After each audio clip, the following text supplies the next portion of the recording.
Evening.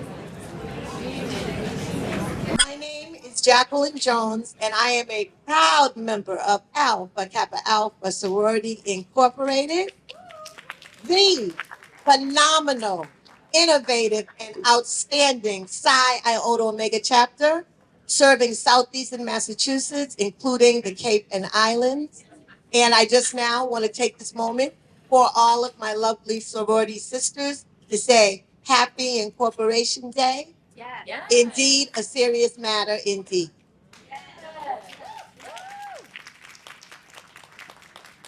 So tonight, first of all, thank all of you being here. And tonight, we're going to have a conversation. We're going to build rapport through conversation. And rapport is just a French-based word that means to communicate for understanding. To communicate for understanding.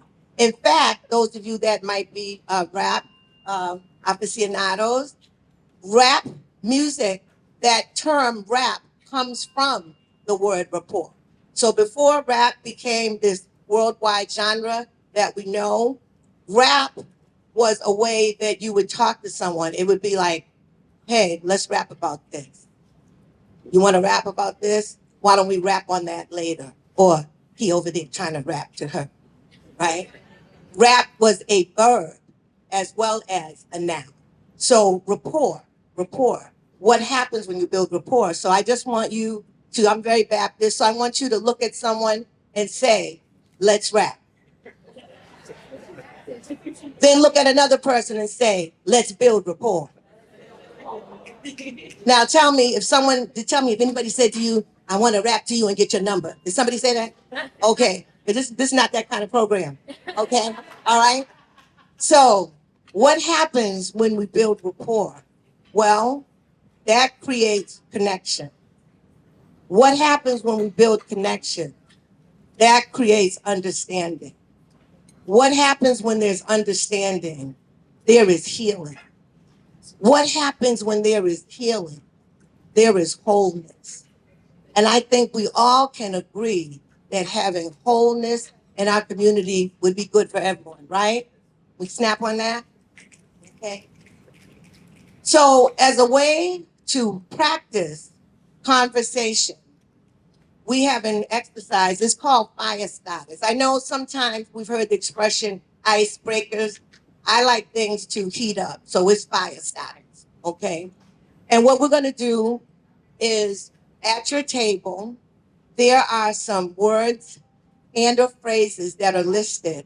And when I tell you the signal, you are going to talk with your table mates and pick one of those topics.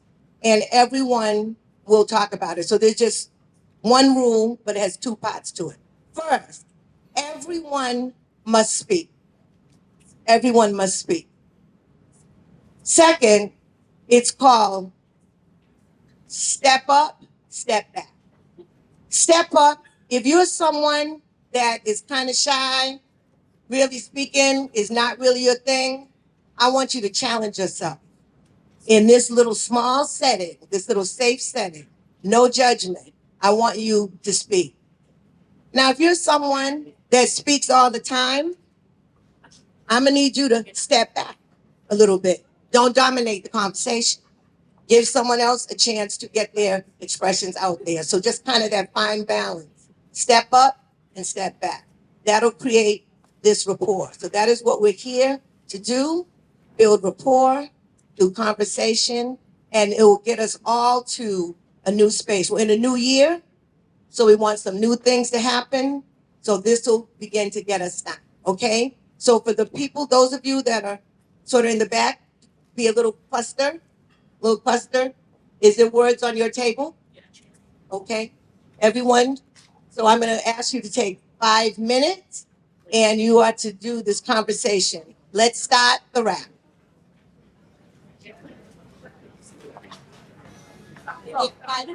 Fire starters. Fire starters. On one side, it says the panelist question. Other side, fire starters. Just pick one. Pick one.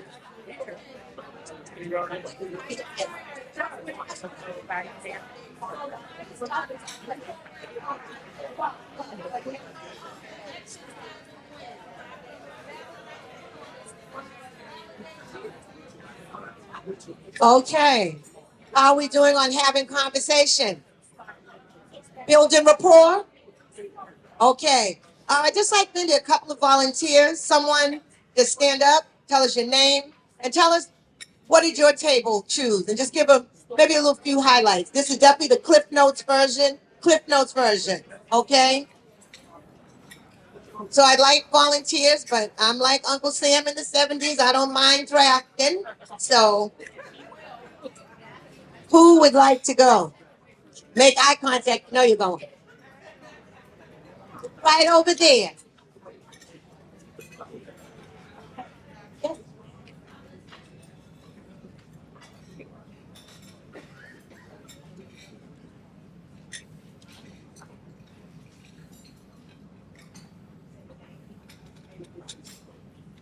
Good evening, everyone. My name is Renee Sabin. I am a family child care provider of New Age Scholars. I just moved out to Brockton about 2 years ago, so I'm new to the area. So I'm out here networking, meeting new people. Oh, we talked about the what caught our attention about the event. Again, I'm new out here. It said brothers speak, and I'm just like, okay, what are these brothers concerned about? What do they want to talk about? Um, All right. Someone else. Tell us. You raise your hand? Yeah. Well, yeah. All right. I'm a teacher, so you know when people put it up. I know, I was not very well. There you go. So at our table, we talked about connection happens when. We talked about having alignment, core values, sharing core values, energy right off the bat. So that was kind of anything else want to add? That was it. James, yeah. Excellent. Connections happen when. Good, good. We have one more? One more.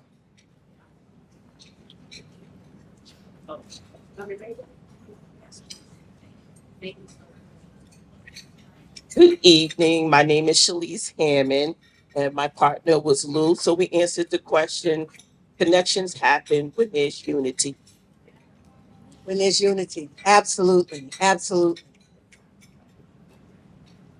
Well, based on that, I hope that everyone, if you met someone new, make sure that you use this opportunity for networking as well. Conversations, again, will help sustain us, but us moving forward for those conversations to continue even outside of these spaces, just make them happen. And right now, I'm happy to present to you my sorority sister, Miss Tyrese Nicholas, and she is going to move us along on the program. Thank you. All right. Good evening, everyone. Good evening, everyone. I'm going to ask you one more time. Good evening. All right. Are you guys excited to be here tonight? Yes. I'm excited to welcome you. My name is Tyrese Nicholas, and I am one of the co-chairs for Alpha Kappa Alpha Sorority Incorporated's Advocate for Social Justice program initiative. So I'm giving our official welcome to a very important night that's happening at a very timely place. I don't know about you guys. It's been an interesting 48 hours. It's been an interesting 48 hours? Yep. Yes. Thank you. All right. Do we have folks in the building that are working in city or state government? Yeah. All right, I'm gonna raise my hand really high. Well, on behalf of the Psi Iota Omega Chapter of Alpha Kappa Alpha Sorority Incorporated, I welcome you. Alpha Kappa Alpha Sorority Incorporated always has been in the forefront of social justice and equity. We stand in the gap to empower our communities and act in the best interest of all people through social advocacy and justice. Advocating for social justice is one of Alpha Kappa Alpha Sorority Incorporated's core program initiatives. Through this initiative, we support advocacy, education, and community engagement. And it is the reason why we are here tonight. Tonight's event is about not just empowering our communities, but activating our voices and truly And I mean truly standing in the gap. Give yourselves a round of applause for being here. I'd like to take a moment to give a special acknowledgement to the first Black Congresswoman in Massachusetts, Congresswoman Ayanna Pressley.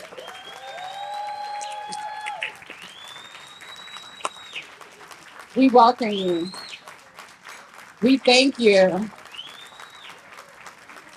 We honor you. And yeah, she's here as a wife tonight.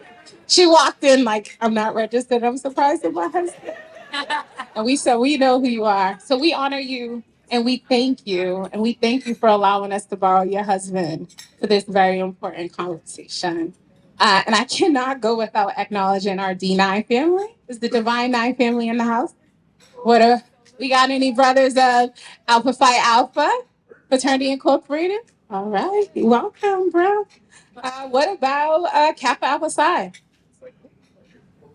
All right, they're on their way. They're on their way. They have to get pretty. Right. What about the brothers of Omega Psi Phi Fraternity Incorporated? All right, we see you.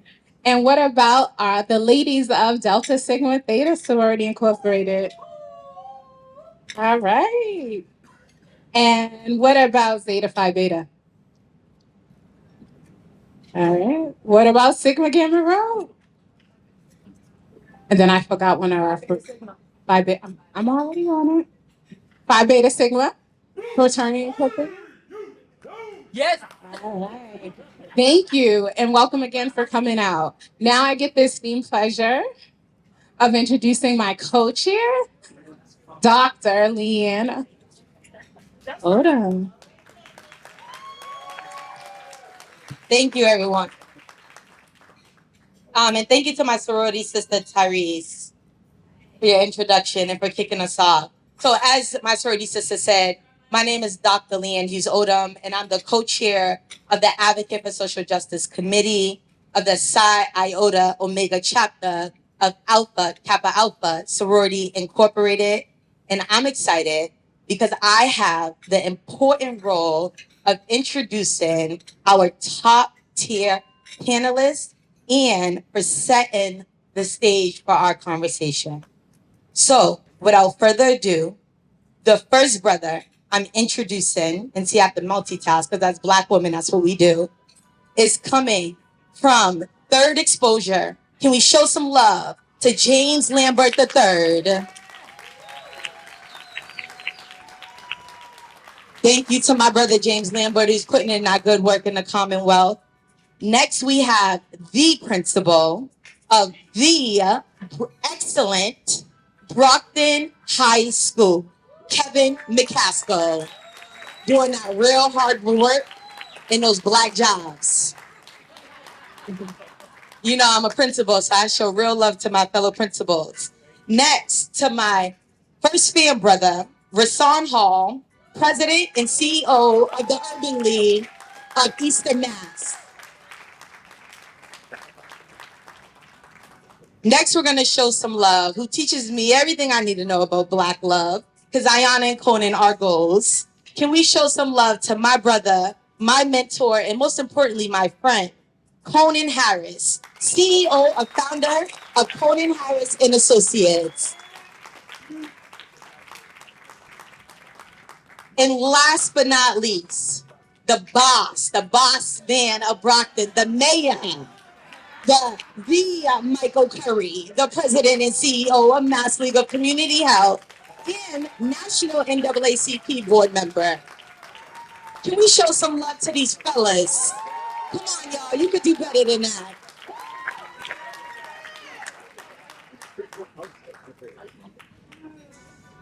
So yes, they're not like us. So welcome, fellas, to the Fireside Chat. So before we kick off the conversation, I want to take us back. And what I really want to say, because my mother used to play this song all the time, way back into time. But then I'll be off task. I want to take us back to July 21st, 2024. The day President Joe Biden withdrew from the presidential race and Vice President Kamala Harris accepted the Democratic nomination to run for President of the United States of America. For Black women across the nation, it sparked a profound question. Is America ready for a Black woman president? That was top of mind everywhere that I was going. Was America ready for the Kamala Harris, an educated, sophisticated, melanated, HBCU-made Black woman who already held some of the highest positions in this country, making her not just qualified, but overqualified, and I'm just speaking the facts, compared to her opponent, who was a criminal and convicted felon? Across the nation, including my sorority sisters in my chapter, and most Black women, especially those in the D9, right? We mobilized, we campaigned, and we championed her vision for an opportunity agenda. Yet Donald Trump and the Republican Party prevailed. Fast forward to this week of the presidency. The U.S. launched a war on migrants and the children. We're seeing raids happen all over the state. The president issued pardons for people involved in the January 6th attack, and white nationalist groups are popping up throughout the country. We're seeing it play out in Washington, D.C. Elon Musk ignited fear when he appeared on national television and made a fascist salute. And lastly, the president ordered federal agencies to immediately eliminate DEI from the federal government policies. So these are the times that we're living in. And we know two things to be true. Black women have built and rebuilt and brought back to life this country. But we're exhausted. And like Fannie Lou Hammond said, we're sick and tired of being sick and tired. So fellas, my brothers, as husbands to Black wives, sons to Black mothers, and allies to the Black and brown women and girls in this room, we have questions we want you to speak to in this conversation. One, and the questions are also on the table for folks that want to follow. I like to differentiate as a principal. So one, Black women are exhausted. Susan Taylor reminds us that the only time when Black women take a break is when we break down. So where do we go from here? What conversations do we need to have with Black women to support their healing and their resilience? Black and brown women deserve freedom without suffering. Some feel this election represents a setback. From your perspective, is this a setback for our country, or is it a moment of transformation in America? Let's talk about the demographic results. You know what they say, all skin folk ain't kinfolk. So how do we make sense of these election results? And what does that signal about our communities and classrooms in the workplace today? And reflecting on, right, community accountability. Consider where we are now. What does accountability look like for individuals, for our country, for our community as a whole? And then lastly, we got to move from courageous conversation to courageous action. Our goal is to move beyond the dialogue, right, and into impactful action. What are the next steps for this action?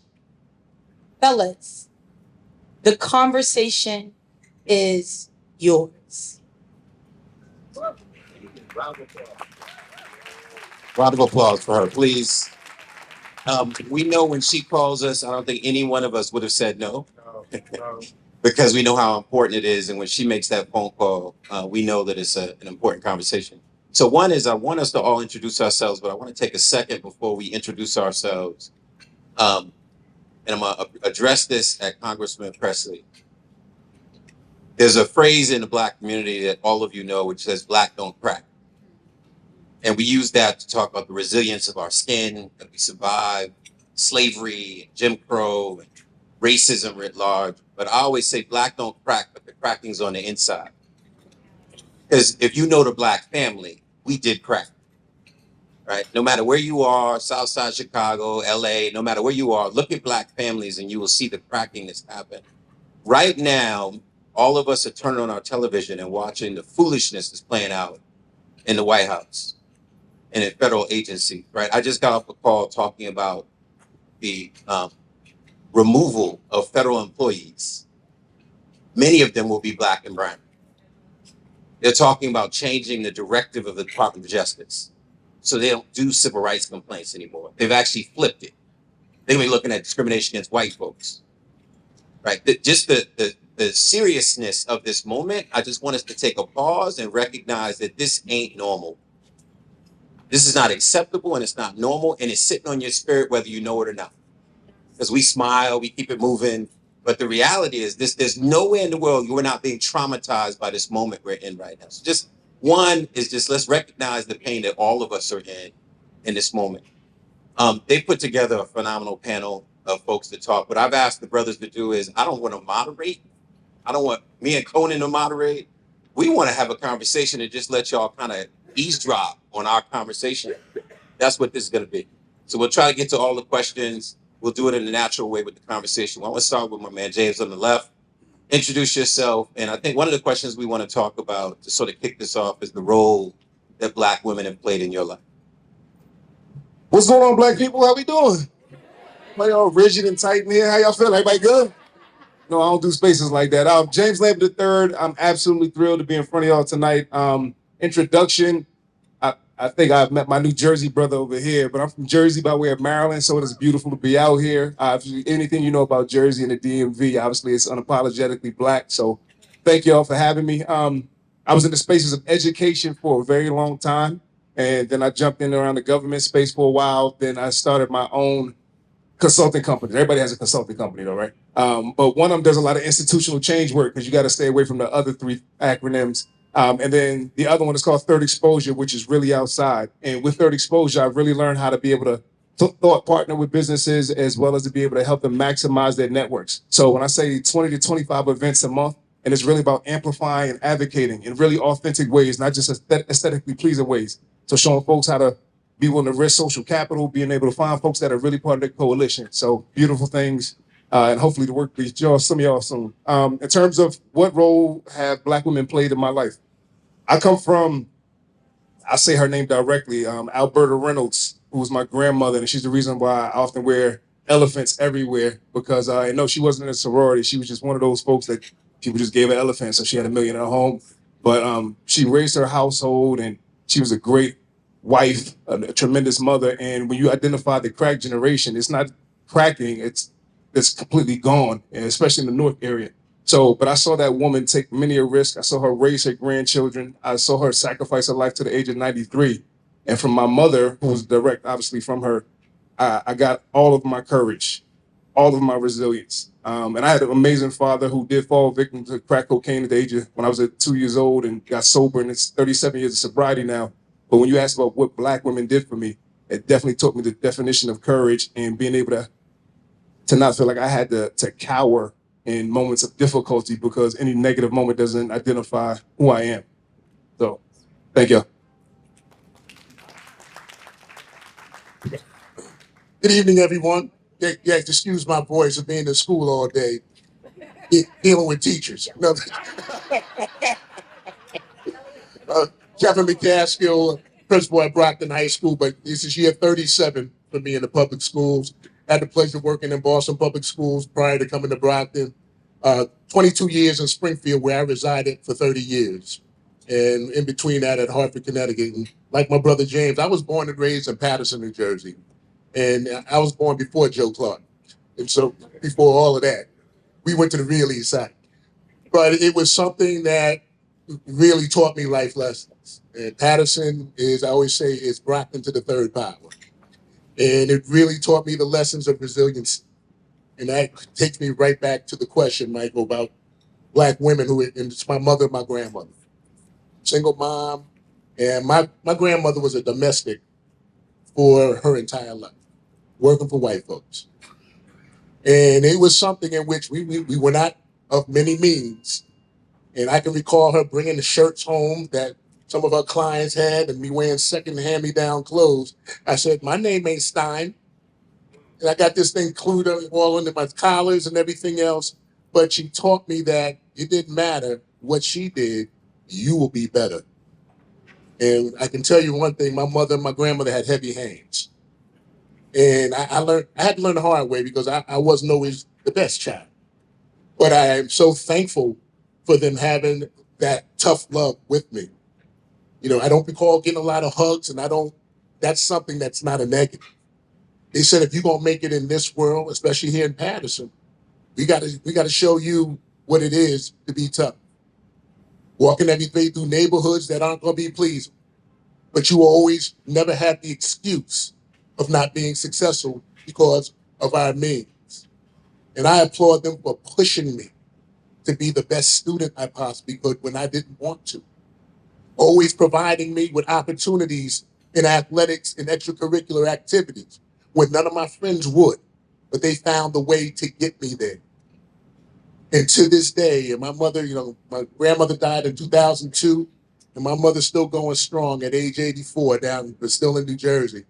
And if it wasn't for them and their belief that there was always better for their son and grandson, I would not be talking to you today.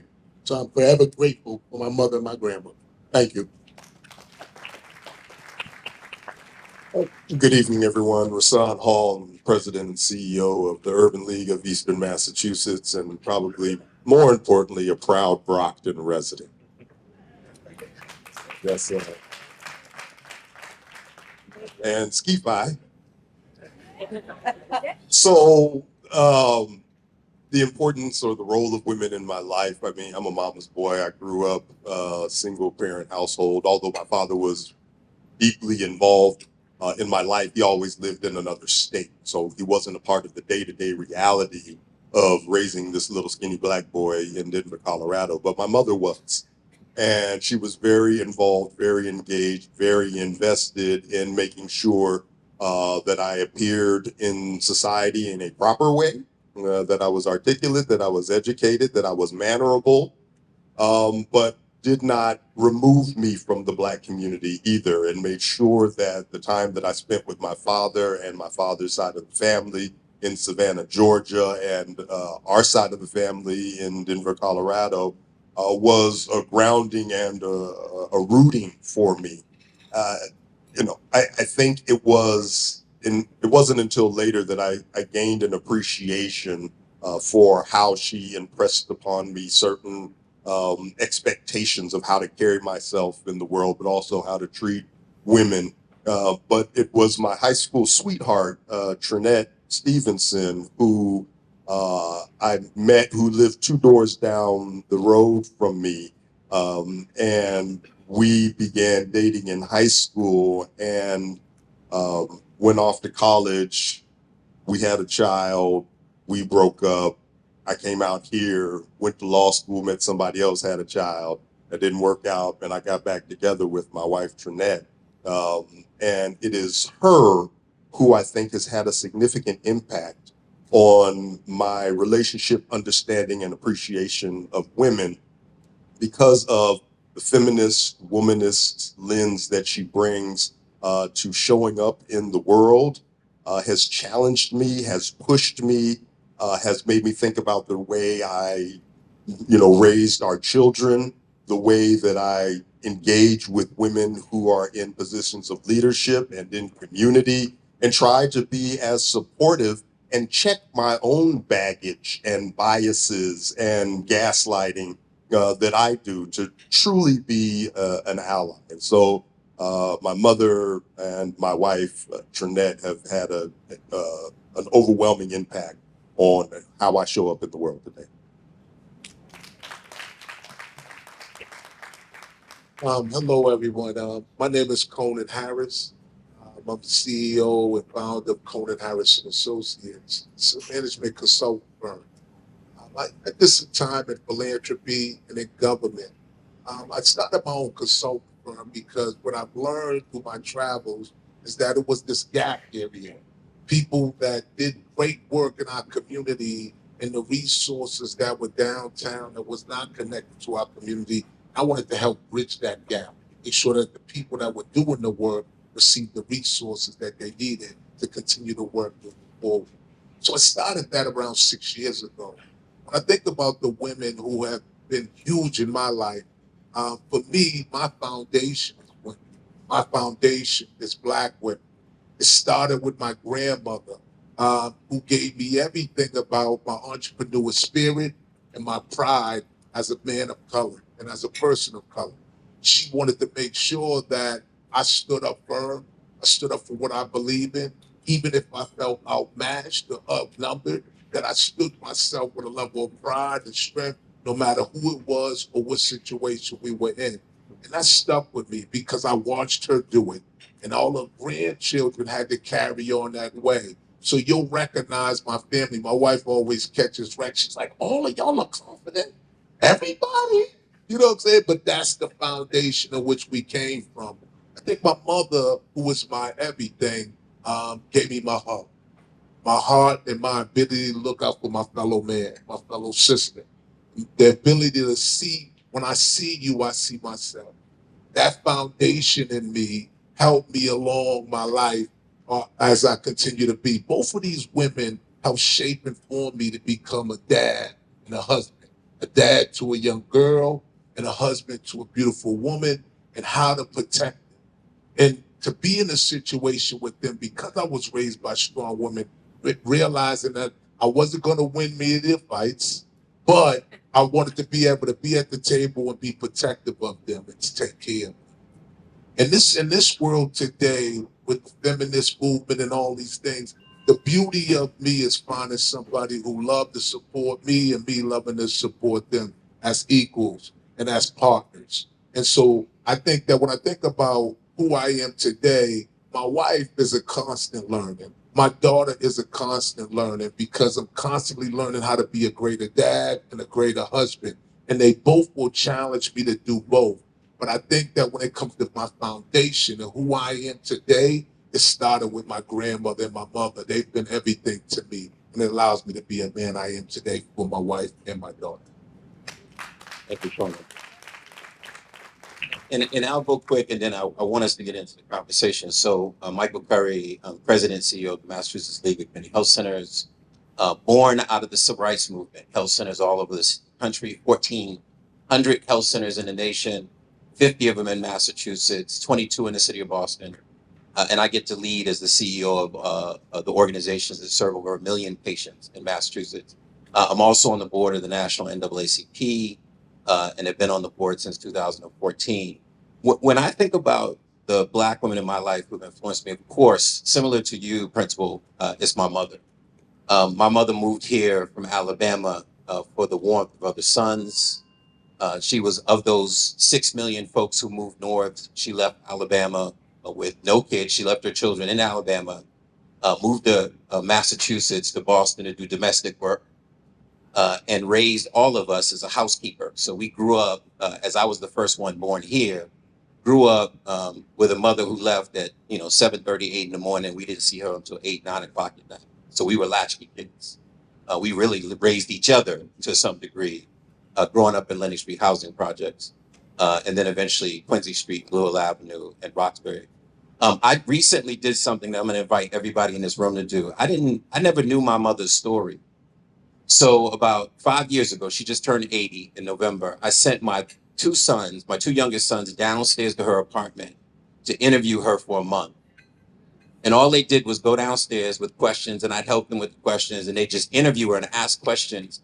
She didn't want to answer all the questions to this point about cracking, because there's stories that she didn't even want to dig into about her childhood, how she was raised. She wasn't raised by her mother. Her mother dropped her off as a baby on the porch of a neighbor and left. She never saw her mother again until she was in her 20s, when her mother dropped off one of her sisters and said, "You need to raise her." She had never seen her mother until that day. Right? She told stories of growing up watching in Alabama in the woods, seeing the Ku Klux Klan burning crosses, and her and her sister being terrified. She shared stories of my oldest brother, first child of hers, dying in Alabama when she moved here to create a life for her children and couldn't even afford to go home for the funeral. So she never went home. And for all these years, we never knew that. And she had carried the pain her entire life that she never made it home for her first child's funeral. So when I say that I sent my sons downstairs, they interviewed her, so they learned a lot about her health history, because most of us don't even know our parents' health history. They captured all of it. I turned it into a book with pictures. And now if you walk into my house, there's a book of history about my mother. So I'm gonna invite you to do the same thing, because a lot of times the people in our families, and I'll say the matriarchs in our family, they die and we don't even know their story. And they're not gonna want to tell you all the stories, but we have to interview them. So my mother, like yours, I didn't have a dad in the house. It was me and two sisters growing up in a really difficult situation, and she always had my back. My mother will pick up a gun and go shoot somebody if they're messing with her son. And I mean that literally. In the projects, my mother, if I told her I was having a beef with somebody, my mother would grab her little gun out the closet from Alabama, and she would be outside ready to shoot somebody for trying to jump her son. No exaggeration. But she also just was the solid rock. She didn't do drugs. She raised us in Ebenezer Baptist Church. So we went to church every Sunday, every Wednesday night. And that grounding in the church, I wouldn't replace for anything. I'll try to give my sons that too, because I think why I'm here is a direct result of the grounding she gave me at Ebenezer Baptist Church. So that's the Black woman story in my life as well. Let's jump in and talk a little bit on some of the stuff. Yeah, please, round of applause for everybody. To the point that was made, so Black women are exhausted, and the Susan Taylor quote reminds us that many take a break, but when they break down, the question we're going to start with is, what conversations do we need to have with Black women now to support their healing and resilience? And I want to start with you, Cody. It's very interesting, right? I think that we're in a society right now that separates us a lot. And as much as I would love to have a conversation with just Black women, I think that we need to get back to having conversations with the Black family. Because we're in a society that supports you, demotes me, supports me, demotes you. And if we're not careful, that level of separation will continue to break up the Black family. We need to be more bringing us together. But if the conversation, what I would say, and I'm biased, I have a wife here, and our conversations are happening often, right? And this conversation, the number one thing that I try to do for my wife is make sure she come home and have peace. That is the number one thing for me. When she come home, she don't gotta do much. Everything's done. And so that is my contribution to the sister who's a warrior for our nation, for Black people, is that when she comes in my midst, she don't gotta do nothing. She's taken care of. And then we get busy and we start talking about to each other how we need to show up for community. And we each do it in different ways. My wife will sometimes get it on a macro level by looking at laws, figuring out how to change them, and do harm reduction on a national level. And I'll be doing on a local level, like making sure we're bringing our brothers home from prisons, making sure our sisters have jobs, talking to our Black families about financial stability. And we'll be building with each other how to do it from a macro and micro level. We're partners in this liberation work, and we're serious about how we show up. So that's how we get it together.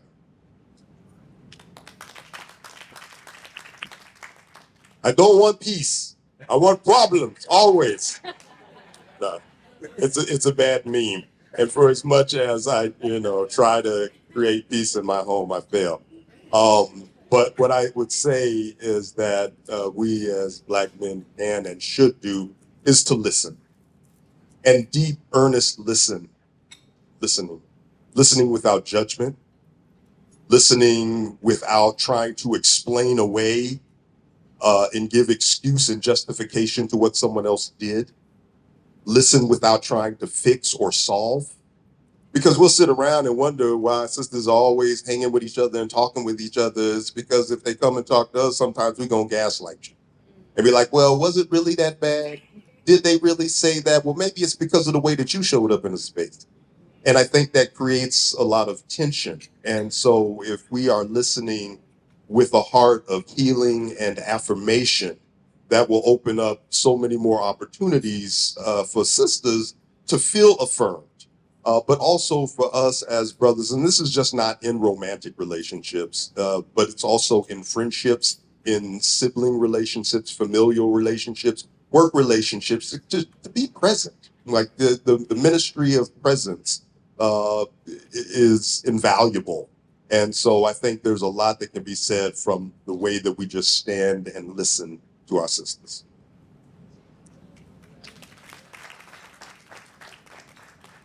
Everything he said. And sometimes it's just us as men. We need to get out the way sometimes. Because I find myself, now I'm gonna share some private stuff with you. See, I'm on wife number 3, because I ain't learned my lesson with 2. And it took 3 to finally figure out how this works. And it's been fantastic. I love my wife dearly. So make sure you tell her that when you see her.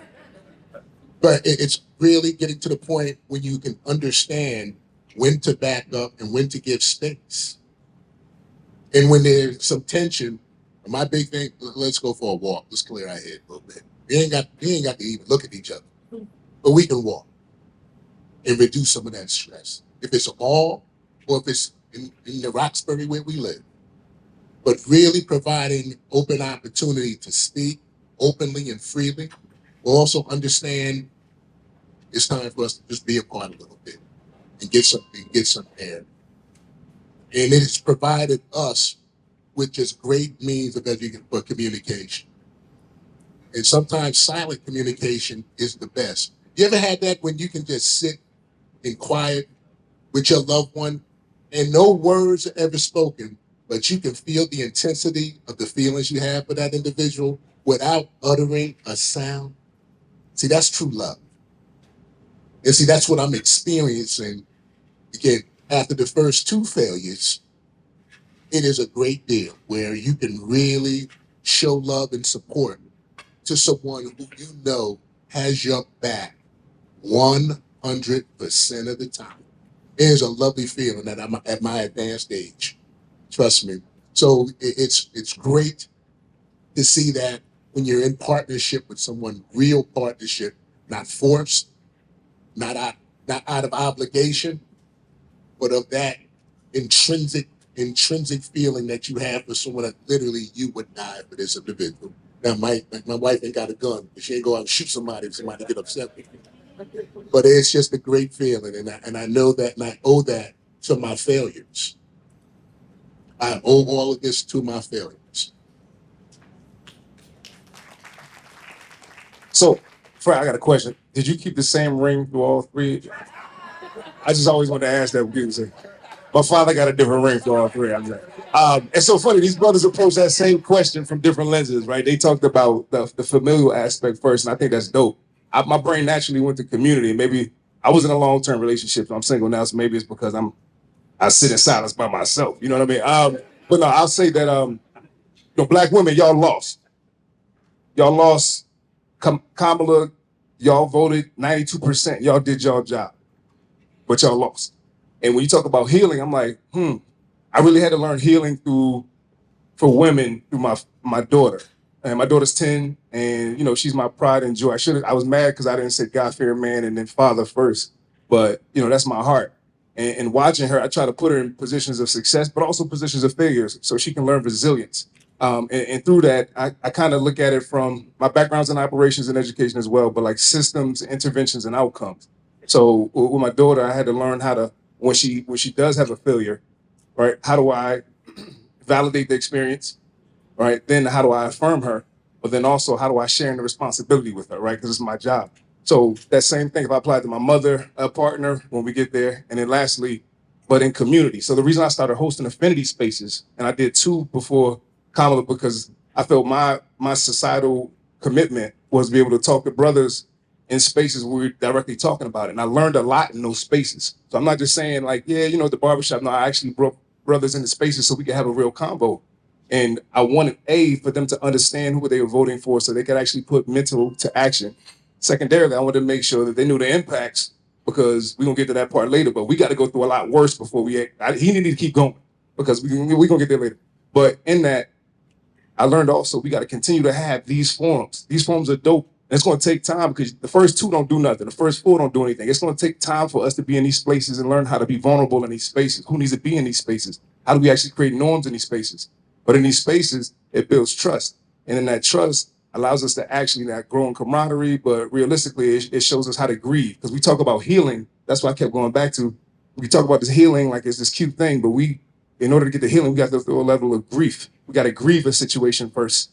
And that's only going to come from these spaces, brushing each other off, and then continuing to do them again. So we talk about healing. I think we got to create these spaces so we can build trust, continue to grieve. And as we grieve together, then we're going to come out and that's when you start punching people with his mom's gun. My mother would be mad that I just told y'all that. And my grandmother had one too. I ain't gonna lie. It's Alabama. They all have that. It's interesting. When I think about this issue of resilience and healing, I think about a conversation I had about a month ago with a close female friend of mine, a sister who I've known for a very long time. And she was struggling with the many conditions and circumstances she had experienced in her life. She had an abusive dad who didn't connect with his children. She had been sexually abused as a child. She had dealt with relationships that had not gone well, been mistreated, cheated on, all of those things. Had been kicked out of her house at 16, 17. She got pregnant, literally has been on her own since 16 and 17. And I remember because she was dealing with the pain and struggle of all that in a conversation that we were having. And I thought I was being encouraging. I was like, but you're a resilient sister. And she got mad. And I was surprised because she said, I'm tired of being resilient. I'm tired of people telling me I'm resilient. I just want peace. I just want to heal. And I don't know if I really was able, Ayana, to take that in at the moment, because I was like, I'm trying to encourage you. I'm trying to tell you that you're fabulous, that you've overcome all those things. And I live by this African proverb that says it's not just the height you reach, it's the depths from which you come. So it says so much more about her. She went through all of that and got a college degree and raised children and bought a home. And that's what kind of the encouragement. What I think what I didn't hear in her was that pain was so deep that the words of telling her she was resilient wasn't helping her heal.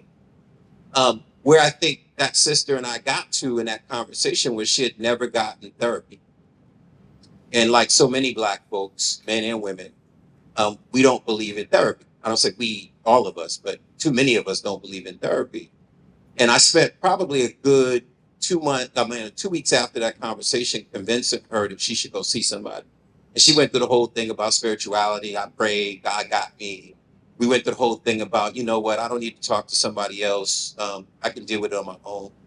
And then after 2 weeks, she came back to me and she said, well, do you have any referrals? Like, do you know who I should talk to?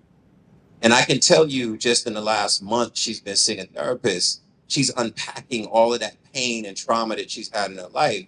To me, that was the biggest thing I could have done for her, was to really lay that foundation that you need help. And when I say I work in healthcare, so I tell people that whether you have a cold or you have cancer, you go to the doctor, you get help. And it could be depression or schizophrenia and all in between. We need help. And we can't always unpack it, solve it ourselves. A friend is not always going to give us the words we need, the tools we need, the strategy we need to get out of that dark place, to heal, to move on. But there are people who are qualified and trained to do that. So I think one of the things that I say to all the sisters in the room, but as well as the brothers that are sitting here, that Black does crack.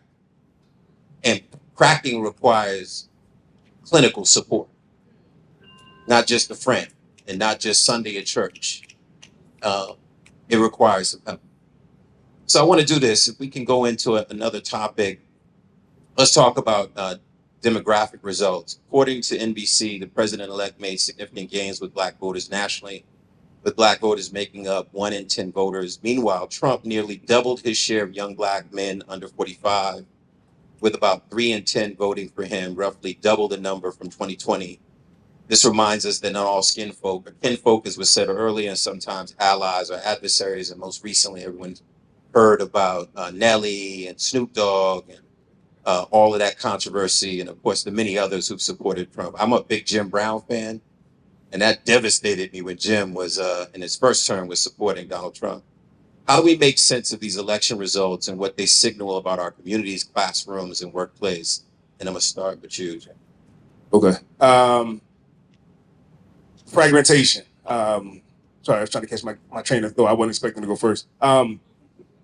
So when we,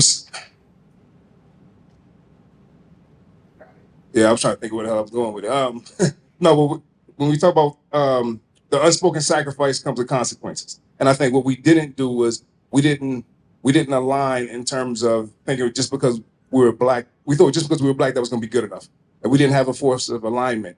And then they became really the Republican Party became really creative in terms of how they were going to divide us. So if you look across the board, even if I throw out one that was like gender independence for you, they realized that if you have migrant families, they're not cool with that. If you have elder folks, they're not going to be cool with that. So what happens is we didn't come together, we didn't align, we didn't say, we're going to take certain L's because there's no perfect candidate. We're going to say, this is going to be our greater good to prevent what can come if we're not aligned. So since that didn't happen, now you had this silencing that was going on. You had these communities that didn't have a level of saying, I understand where we're going, even though my needs aren't going to be met now. These 4 years won't be completely hell because we're going to have a way of seeing how to endure through this. And we will continue to say, what do our communities need? Or how do we build autonomy from a local level, even if we don't have it at a national level? So since we didn't do all that, now we had this completely disarrayed. I'll go back to the first word I said, fragmentation, that I got stuck on. When that took place, there were a lot of folks that didn't lean in the right direction. I think we had 78% of black men that did vote. We lost a lot of our brown brothers at the 47, 44 mark. So that shows we didn't say, hey, here's how we're going to go in the right direction. We suffered from a level of fragmentation. And now my argument's always going to be the same. It's these spaces, it's this how, it's certain leaders who, we got all these influential brothers out here. How do we say, okay, we're going to figure out the leaders in certain spaces. How do we align whether it's the church space, the medical space, the union space, the educational space? And then folks need a level of leadership to understand, okay, that's permission granting for me to lead in my spaces. Now we have Boston has a unified front. So I think that's how I'll leave the answer out there. Let me go to the next to you, Rasan. I mean, you do this work every day, right? You're unpacking the election, you're unpacking the implications of this presidency on black and brown people and families, on black women. Give your perspective on what this meant. Actually, when I think about the phrase kinfolk and skinfolk, I think about you because you used to quote that all the time. Talk a little bit about that question. So I think, there's this amazing podcast by a dear friend of mine, Dr. Psi Iota Omega at BU, and it's on Code Switch, and it's exploring how the online community pushed black male voters to the right. And so she explored the concept of the manosphere, which is this cyberspace of online chat rooms and eventually podcasts and vlogs that uplift and affirm and give fuel to white male grievance. This notion that America is changing and that the American dream that was promised to them is somehow being taken away. When you conduct surveys of white people, they will ask you what percentage of CEOs in America are people of color, and they'll give some astronomical number like 20%, and it's like less than 3%. Right, but the narrative that exists out there is that what has been promised to you as a white man is being taken away from you by these other people. And so that manosphere creates that. It's the Joe Rogans and all of those people who are online who are talking about this. And there are brothers who are in adjacent conversations. Some folks call them Hotep, but they tapped into that space, but have forgotten to filter out the white supremacy and white supremacist ideologies and have been consumed by that. And so it creates this vulnerability and this sensitivity to that messaging and picking apart the aspects of our community that are either not aligned with traditional or conservative values that are very present in the black community, but it also taps into this sense of grievance because honestly, there's a lot of black men that align themselves and vision themselves within the power structure of white supremacy.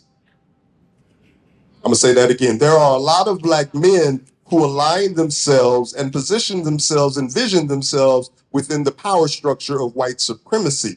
They want to be white men. We won't say it, but that is how we behave ourselves. That's how we conduct ourselves. That's what we aspire to do. But it's just like put a brown face on it. And that is problematic. And that's how it's easy to kind of pick apart our community and say, well, it's really about money. And so if we can have a bunch of black capitalists, then all of a sudden all of our issues and problems are solved. The sanctity of the black family is being disrupted by the LGBTQIA community and agenda. It's just like, oh, because there ain't no queer black folks, right? Or the effeminization of black men is disrupting and weakening our community. And it's so problematic because it turns a blind eye to the reality and the history and the roots of our people and the complexity and diversity of the lived experience of black people. And so we've been able to be picked apart in that way. And that's how you can begin to see a shift. Like like part of the conversation publicly, broadly, has not been about the misogynoir that had a bunch of black men talking about, is she really black? And I'm not voting for her because she's a woman and she's too emotional. What? This woman is ultra qualified, but yet you got this other individual out here. And just as a note, and I'll stop here, but like, let's be mindful about how we throw out the word he's a convicted criminal, because a lot of people in our community who we love and go to bat for and advocate for are convicted criminals. So that should not be a disqualifier in and of itself. There's a whole bunch of other unsavory characteristics of the current administration or the current person in the Oval Office that disqualify him. But let's not focus it on that because it consumes and sweeps up some of the people that we know, love, and care about. But those are some of the issues and problems. And I, again, recommend that podcast on Code Switch by Dr. Saida Grundy to really get a deeper exploration and understanding in that.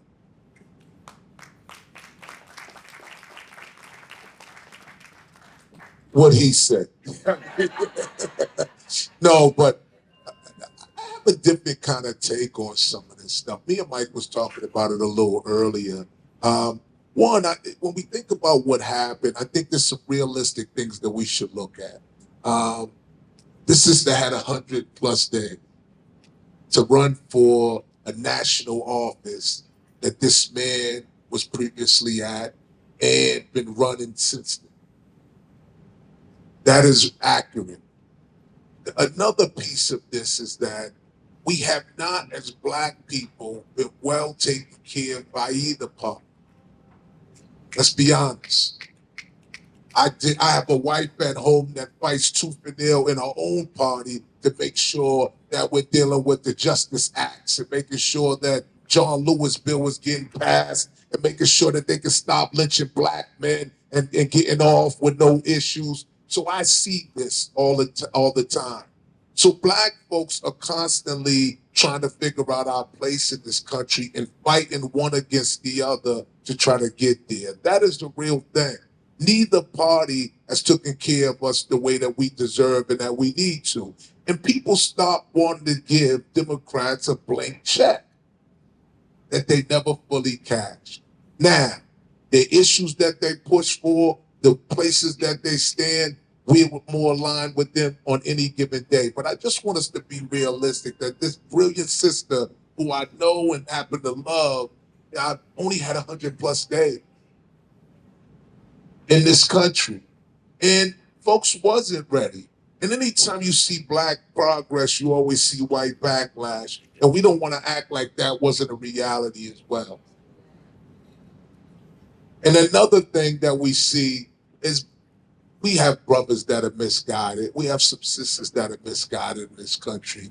But this is through the trauma that we've been experiencing as people. Half of the folks in this room sometimes don't speak to each other. We all need to do that internal work. I think the way that we get out of something like this is to make sure that we, one, tap into our neighbors, get back to engaging our neighbors, get back to communicating with each other, and never forget what we experienced during COVID. We had to get creative. More Black businesses became the normal way in which we operated more than ever. We was able to contact each other and be on Zooms and community throughout the country when we needed to. We had to get creative. And we got to still get creative to get ourselves out of these conditions. We got to make sure that we organize with one another. We got to look and reflect our local government. Who's in our local seats? Who's affecting us every day? Who's our city council? Who's on our school boards? Who's our mayor? Who's our governor? And make sure that we're supporting the people that are aligned with our values, not just what they say or what they do. And that's how we come out of this. And we organize with each other by being creative. Let's get on these Zooms. Let's be in these spaces. A brother of mine just recently, unfortunately, lost his 2-year-old child. I don't know if anybody knows, it's John Barrows. And he lost my nephew, Christian. I've become very close with this family.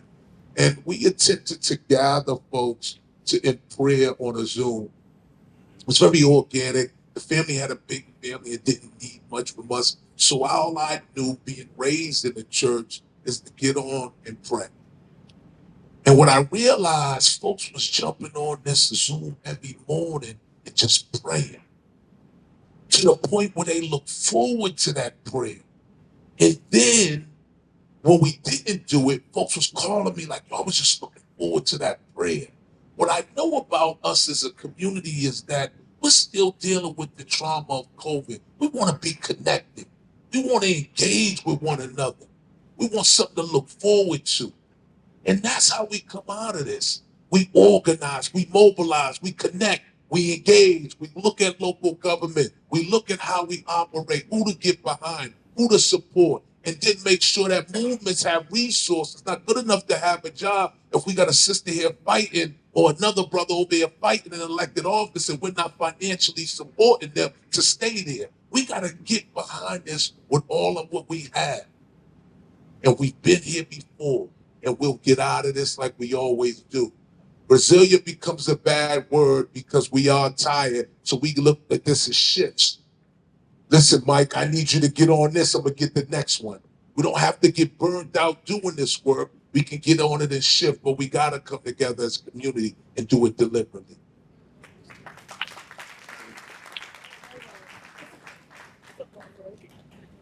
I tell you, if I follow these two, but I'm going to try to channel Malcolm X. I mean, them folks about those demographics, well, see, they've been had. They've been took. Hoodwinked. Bamboozled. Run lied to, ran astray, run amok. I mean, the bottom, they done sold us out. They forgot. They truly forgot whence we come from. And they forgot the why we got into this work. And it's amazing when they have a platform, especially some of the folks you mentioned, have this platform and still forget where they come from. Some of the neighborhoods where they come from, where their grandmothers and grandfathers come from, where their ancestors have come from. And you got to ask them why, and they can't answer the question because they have aligned themselves to the devil. And it's a shame because the voiceless will never have a voice because the folks lost their why. Folks that they depend on and support, and now they can't depend, and these people have nowhere to turn. Well, I know they say turn to God, and He's gonna help everybody. But when you're looking at these demographic of folks who have made a decision to align themselves, whose values do not reflect our values, whose motives do not reflect our motives, and trying, and from an educational perspective, trying to ban everything under the sun about history, because in their eyes, slavery never happened. Never happened. And scared that some white child gonna be offended because of his ancestors put us in slavery. And you gonna co-sign that. Well, I can tell you at Brockton High School, that's not how we operate. Oh, no. All the truth shall be told every single day. And I go back to those young brothers and sisters at that school who need to understand the why they're getting an education. Yes, for self-preservation, but you are under a bigger cause. How are you making the world better for everyone around you? We are an altruistic people. We don't look for nothing back. We're going to give all we got so the next generation can have. And see, that's what these folks forgot. It became about self-preservation to the nth degree. Until we get back to what Conan was saying about community, until we get to understanding what your community is all about, we will continue to get the same thing on and on and on. But I tell you, I'm one of those folks, one of those naive folks who believe in the better. Because we have, as Black folks, this has been our history. Every iteration of history has seen us rise again, and we will rise again. Now, it may take, hopefully, 4 years from now, you got to go through it, but we will rise again.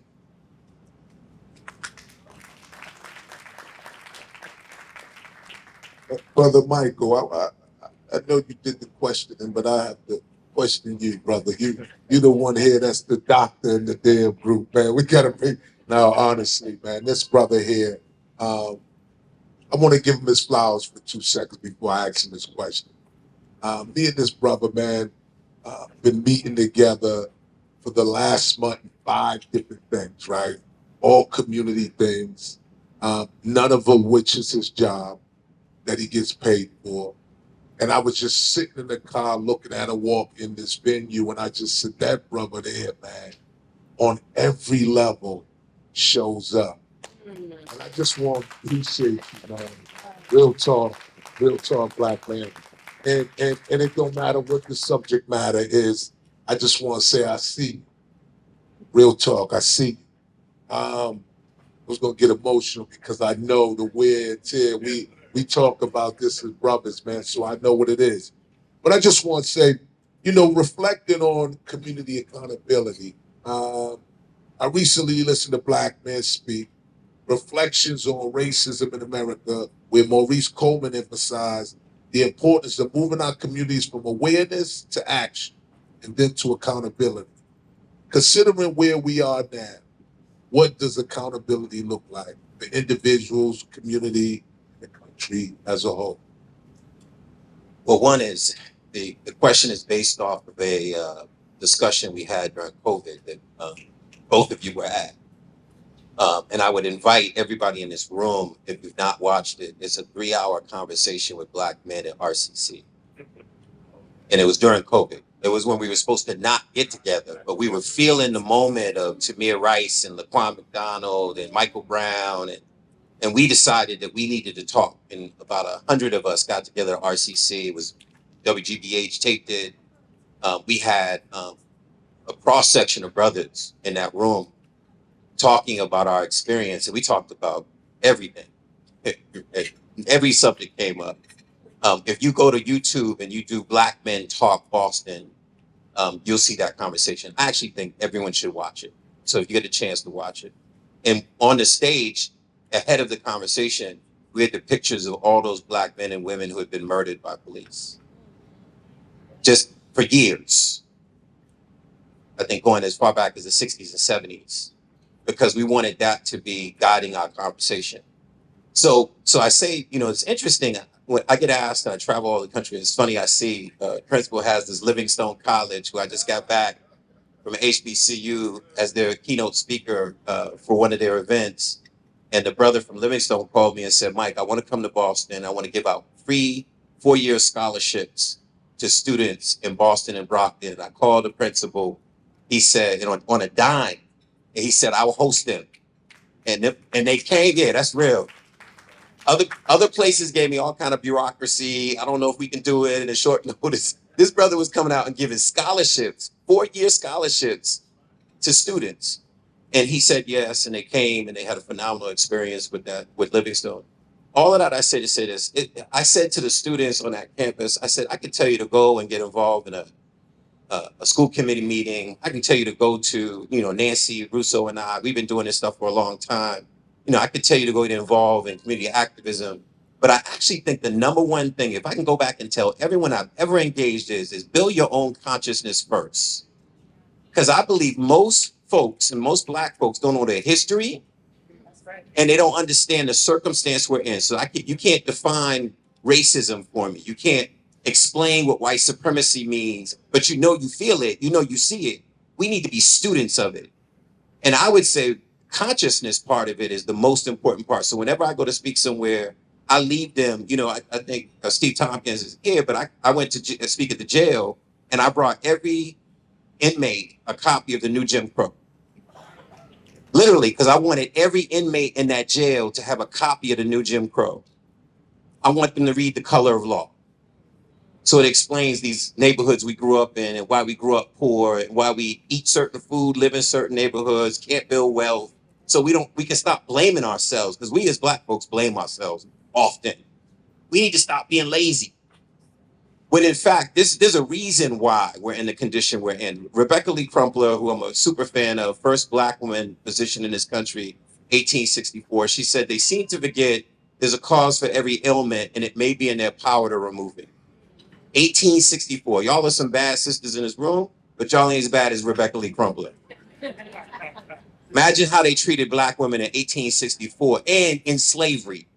Let's count 1865 as slavery too. So 1864, first Black female physician in this country. What she was talking about is Black women in this room right now have less of a chance of surviving breast cancer than white women. If you get breast cancer, if you're a Black woman in this room, your survivability is much less than white women. If you want to have a baby right now, you have a higher risk of dying of pregnancy or having an adverse outcome in your pregnancy than almost any other woman, but particularly white women. I can go down to statistics. They seem to forget there's a cause for every ailment and it may be in their power to remove it. I would say they seem to forget there's a reason for the crime in our neighborhoods and there's a reason to remove it. I know why brothers pick up guns. I grew up in those neighborhoods. I know that when people are angry and they don't have a way to explain it and they can't unpack all the things they've seen. Many brothers have been sexually abused. How many times have we talk about that? We talk about women being sexually abused. If I brought all the brothers in the room, because we had these conversations, you have no idea how many brothers have been sexually molested.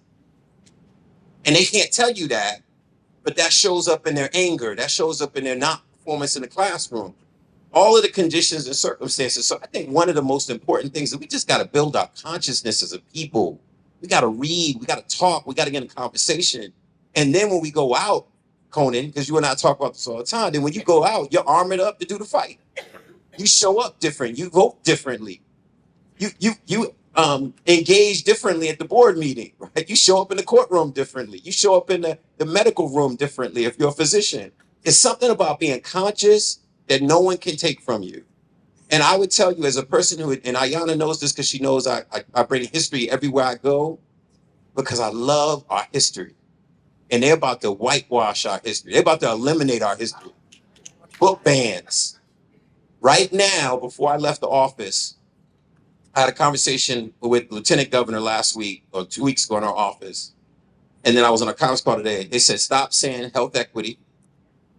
Don't say DEI. If you put your DEI in an application for the federal government, you will be defunded. Imagine how real that is. Like they're about to defund all this progress we thought we made since George Floyd. They're about to turn that clock back. Like that. I was at Eastern Bay. Bob Rivers had a Board of Advisors meeting. He said, if we go to the federal government to do a merger or acquisition of another bank, they're going to ask us, do we have DEI programs? And they will disapprove the merger. I need y'all to understand how real that is. Like, this is a war. This is a war about the truth. This is a war about our history. This is a war about democracy. And I honestly feel most people just keep it moving through life. They raising their babies. How many of y'all say I ain't watching TV right now?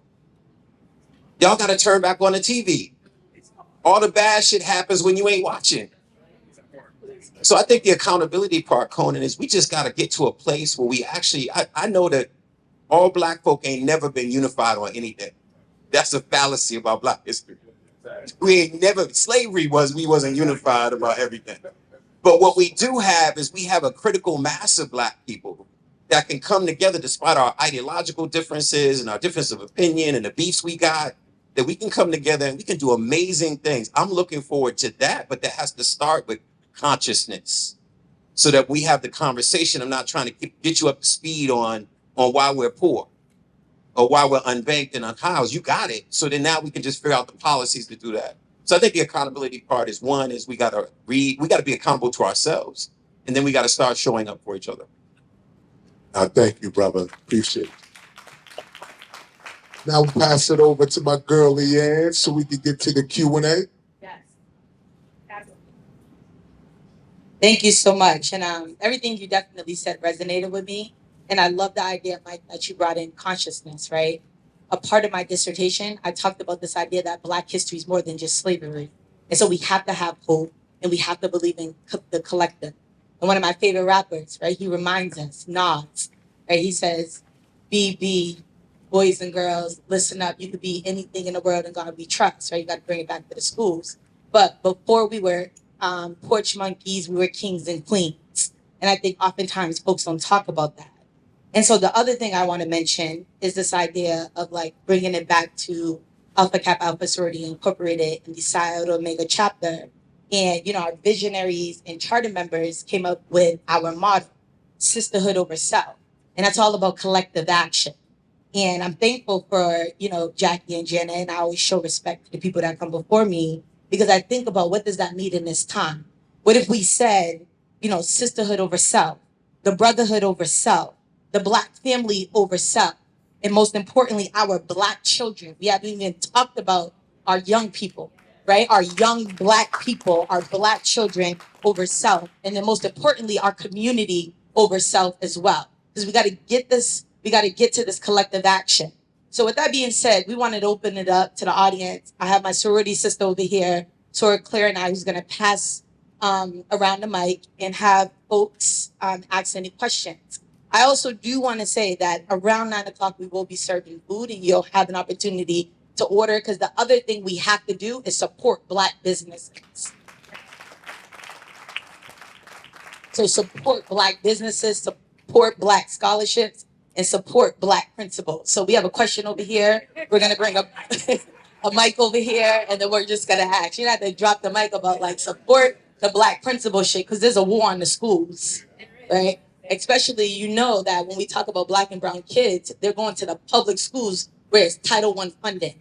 So if you eliminate that, you eliminate the most marginalized children in our country and our society. And I always tell people this, like I'm a product of Boston Public Schools. I'm a product of growing up in the hood. I'm a product of, you know, free programs. And so to me, those are the things that's close to my heart. But I'm going to turn it over to this brother right over here. You look great, too. So, good evening, everyone. Jeff Charnell. Welcome to the City of Champions for all the visitors. So I'm a local commercial banker, kind of a one-of-one guy. There's not a lot of minority bankers in the Commonwealth. I meet another one, kind of, you know, shift and we stay friends. But what I like to ask the panel really is that, you know, I'm a younger person, right? And it seems like we've lost a lot of young working professional Black men to the rhetoric, to the shift of money. And I always say, if you're chasing money, you're chasing the wrong thing. I chase opportunities and I stand by that. But it seems like, you know, in this day and age, a lot of guys like me are running to the other side because they're speaking their language. What do we do to change the narrative so we can, you know, because we're fighting, you know, they're fighting with bullets, knives.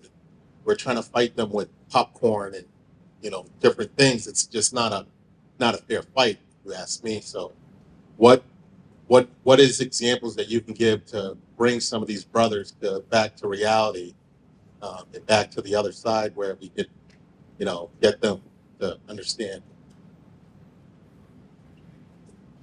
Well, thank you for that question, brother.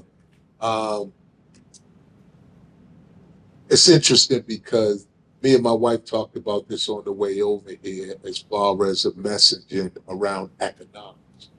And one of the things that I do think, I don't want to throw away that conversation around economics because too many times we're running around from a social standpoint and we don't have our finances in order and our situation is not secure.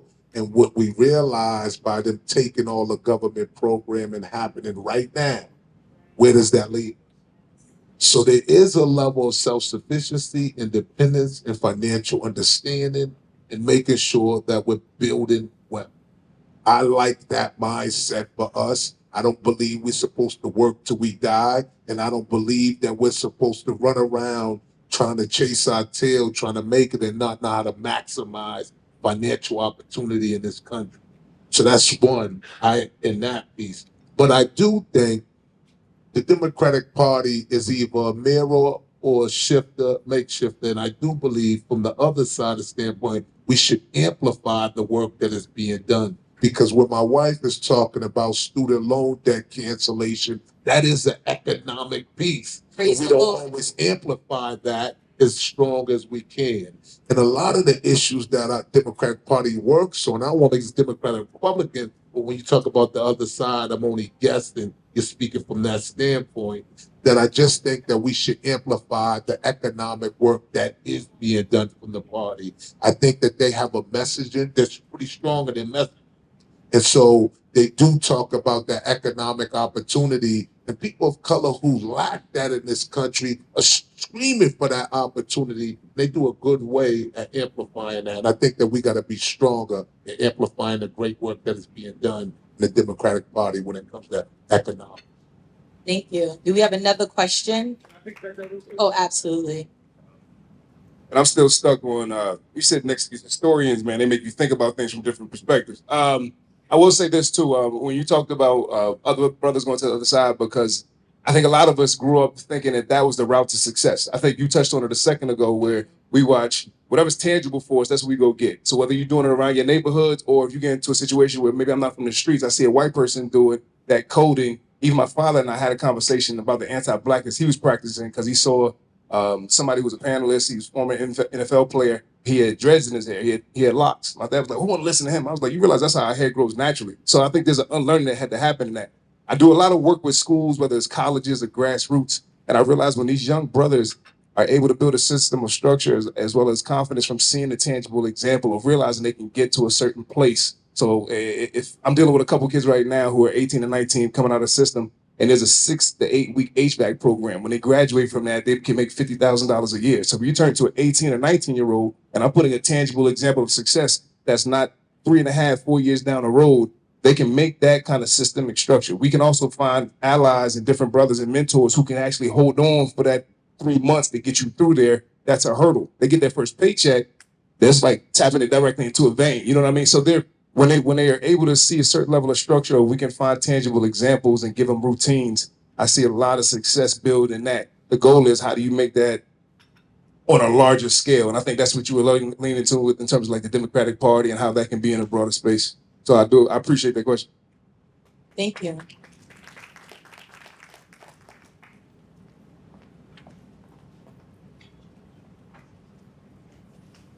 Good evening again. What advice would you give the next emerging Black woman that will run for president of the United States? Because we're going to have another Black woman. Before there was Kamala Harris, there was Shirley Chisholm, who opened the door for Kamala Harris. We just don't know her name yet, but what advice would you give her? She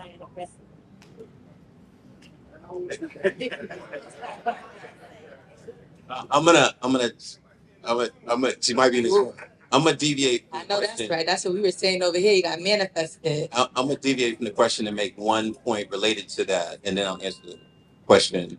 One of the themes that I've been using a lot, and a lot of Rasan and I do a lot of MLK, Black History Month speeches, and one of the things that I always say that I can literally see the face of the crowd when I say it around DEIs. And I said, there's a little Black girl in Roxbury right now meant to find a cure for cancer, and we will never know her. We'll never know her because she lives in a community overrun by crime. So she can't study at night. She can't sleep at night. She goes to a school that's a level 4 school, right? That's a failing school. That's not giving her the academic rigor she needs. She has a guidance counselor, a teacher. I see my Latin Academy colleague get here, my old classmate, when those exam schools used to tell us that we couldn't go to Harvard. that was a reach for us. I remember they told us that at Latin Academy. She may have need to go to a STEM program, and they're not recommending her to that STEM program. I usually say that in white crowds, particularly, because I say to them, because I say, you need that little black girl, because 1 in 2 women in their lifetimes will have cancer. I don't know if y'all have ever heard that. It's real. We're living longer. 1 in 2 women in their lifetime will have cancer.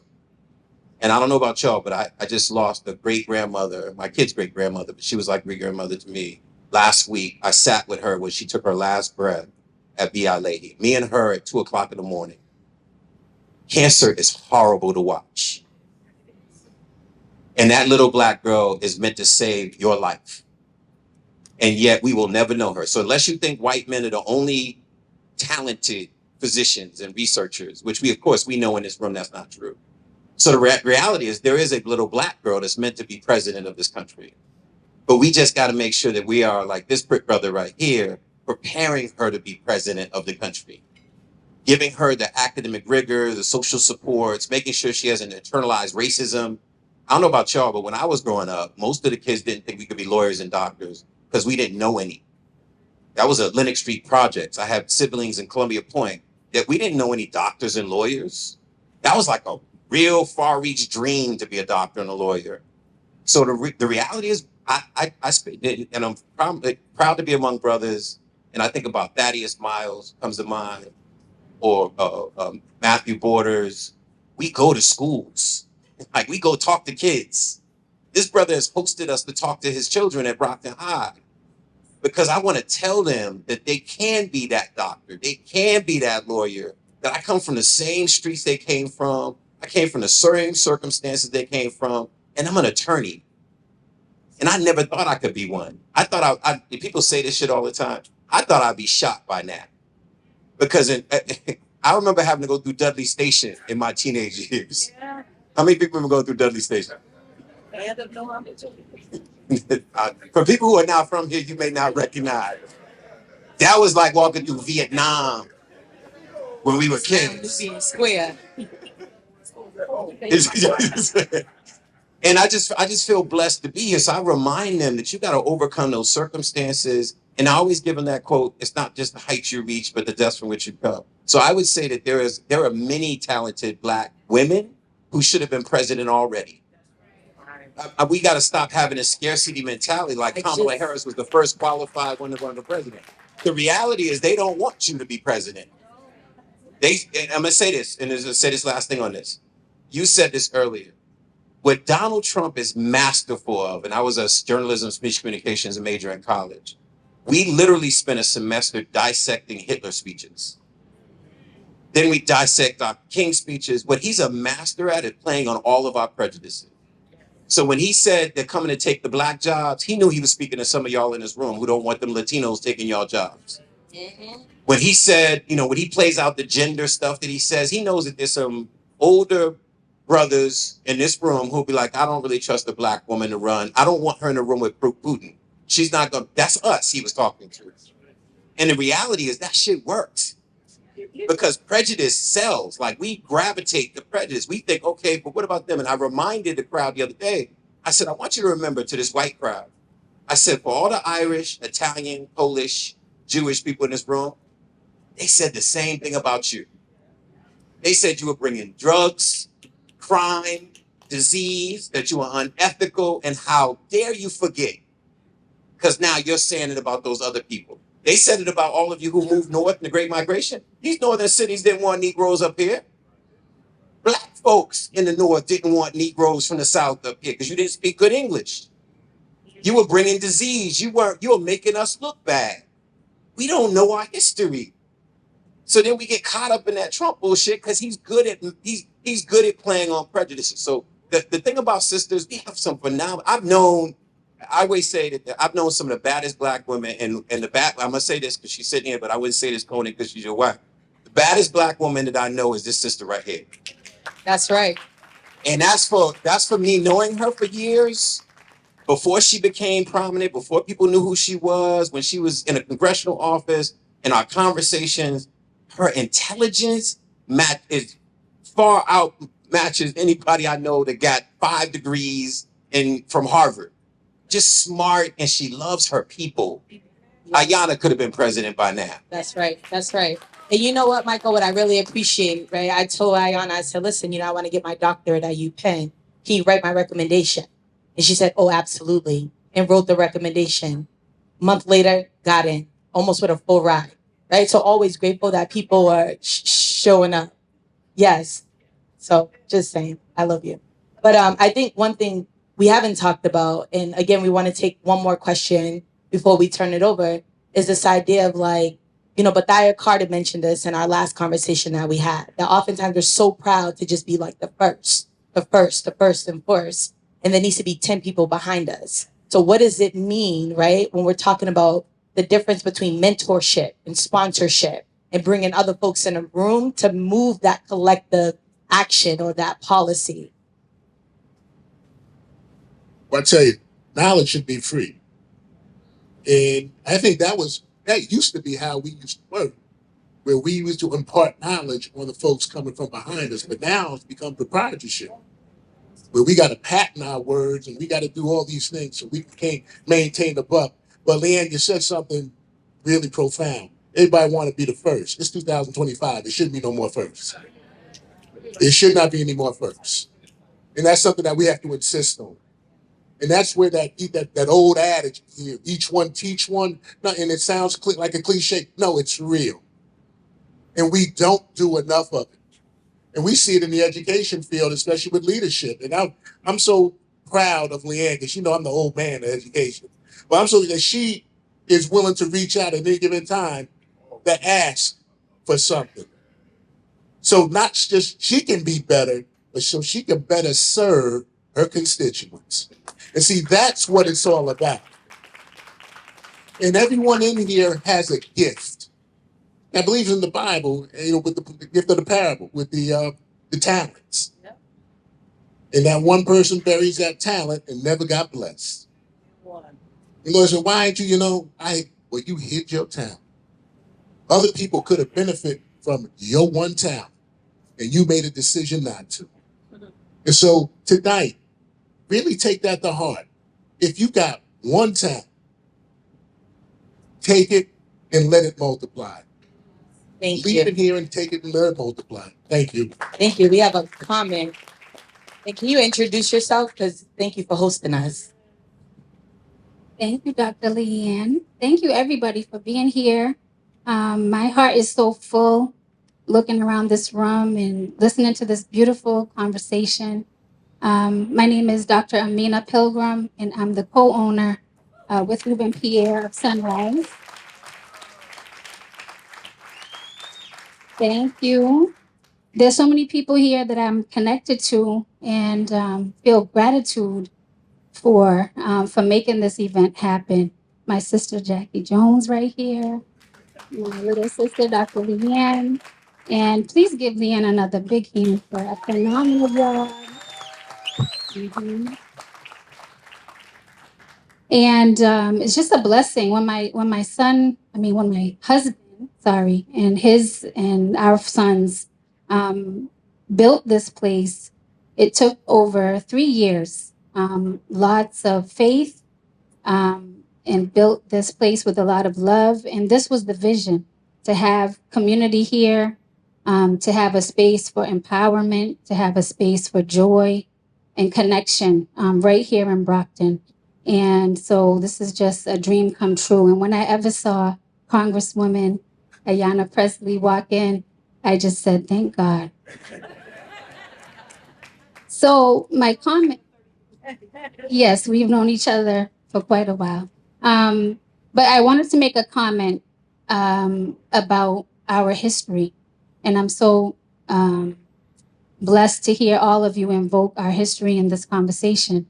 On the bar, in case anyone didn't notice, there are some historic photographs of iconic friendships and solidarity between Black men and Black women. You'll see Nikki Giovanni and James Baldwin. You'll see Maya Angelou and Malcolm X. You'll see Frederick Douglass and Harriet Tubman. You'll see Stokely Carmichael and Miriam Makeba. Nelson Mandela and his wife, Winnie. And we wanted to bring their spirits, their names into this space because what you all represent is not something new, as you've all indicated, but something that is part of a long legacy. And our Congresswoman always invokes this in the work that she does. But we stand on the shoulders of giants, as is always said. And no matter how many books they ban, the seeds have been planted. And all we have to do is read our history to get those blueprints, that hope, right? Some of them struggled through times just as dark or worse. And they made it and they left us the recipes. They left us the GPS, right? So I just wanted to say thank you and to remind us that we're traumatized, like Brother Michael said, but we're not downtrodden, right? We have hope, and our history is our hope, and our connection is our hope.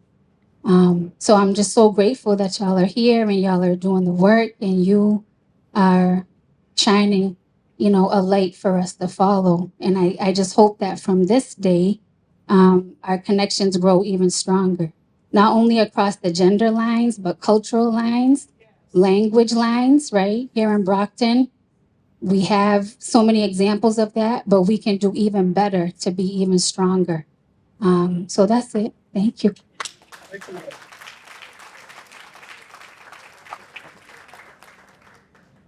If I could, only because I'm always a big fan of families that give back to our communities, and we got a few of them in the room. So I grew up with the alcoholic family, so Nubian Notion. So all of the Miss Rose, Amina, Amira, and I saw how much they came to meetings, how much they served and sacrificed, and most people don't even know who all of them are.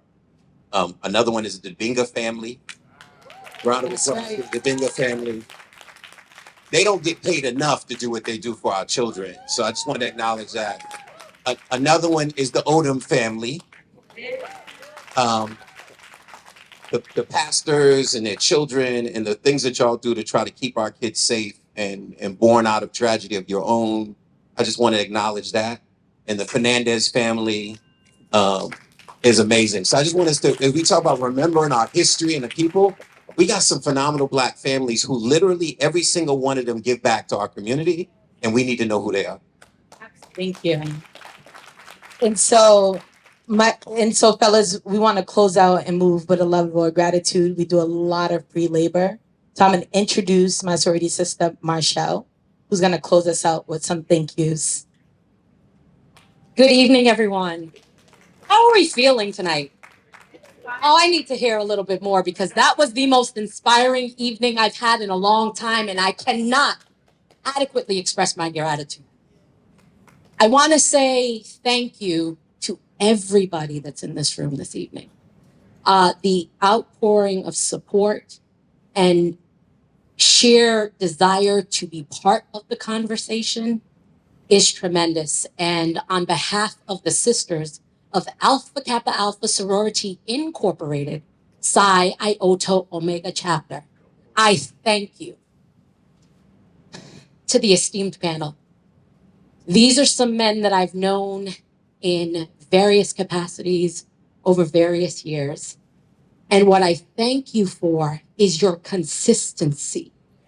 You continue to show up when the rest kind of take a step back.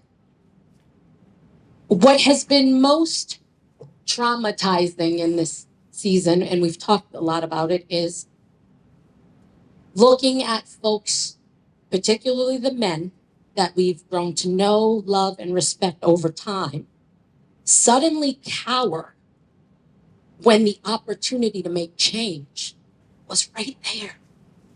When the opportunity to support your mother, your sister, your daughter, your wife, whomever it was of the female gender that supported you, who made you you, they walked away. I have muted many of people on social media because of these feelings. So with that, I thank you. On behalf of my sorority sisters and Alpha Kappa Alpha Sorority Incorporated. Many of you are smiling because you know how long I've been waiting to say that. I'm newly inducted, y'all. Yeah. um, when I was charged with the idea of what do we give men who most certainly have everything, but wanting it to make an impact, I thought about who you were. And for me, and I would guess for many in this room, you all are difference makers. And so when I thought of who a difference maker is, a dedicated Black man whose acts and words create lasting impact within the community, uplifting, empowering, and inspiring others to embrace change. He stands as a testament to unity and collective action. Like Dr. King's dream, he works to create a world of justice, equality, and opportunity for all. Through his leadership and resilience, he is the catalyst for transformation, leaving a legacy of compassion and change. Also known as James Lambert III, Kevin McCaskill, Michael Curry Esquire, Rasan Hall Esquire, and Conan Harris. We thank you, we love you, we appreciate you. Thank you for being here.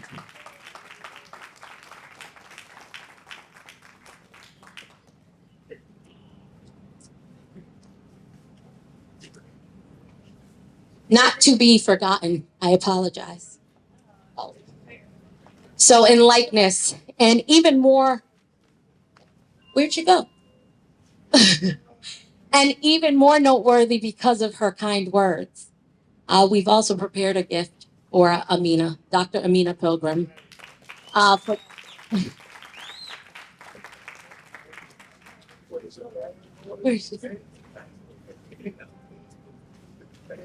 So Dr. Amina Pilgrim, you too are a difference maker. You are a dedicated Black woman whose acts and words create lasting impact within the community, uplifting, empowering, and inspiring others to embrace change. She stands as a testament to unity and collective action. Like Dr. King's dreams, she works to create a world of justice, equality, and opportunity for all. Through her leadership and resilience, she is a catalyst for transformation, leaving a legacy of compassion and change, also known as Amina Pilgrim. Okay, I'm really done for now. Good night, all. I'm turning this over to Nancy. So I also have the esteemed pleasure of turning it over to, Dr. Leanne Hughes. Hey, hold on. Yes. No, that's fine. So we just want to make sure, because we know sometimes folks head out, before we close it out with our president remarks, that there is an evaluation and feedback form, and it's located right on your tables. If you just scan the QR code, it's 7 questions. We need your feedback. We need your feedback to be better on behalf of our community. So again, make sure before you leave that you scan the QR code and provide us with some feedback. Our committee looks at it and we make adjustments to our program based off your feedback. So thank you. Now, without further ado, my president, because my president is Black, right? Nancy Rachel Rousseau. You guys show some love to this hardworking, dedicated alpha woman. Good evening, everyone. Good evening. I first also want to echo the thanks. You could have been anywhere else this evening, but yet you chose to come out on a Wednesday night.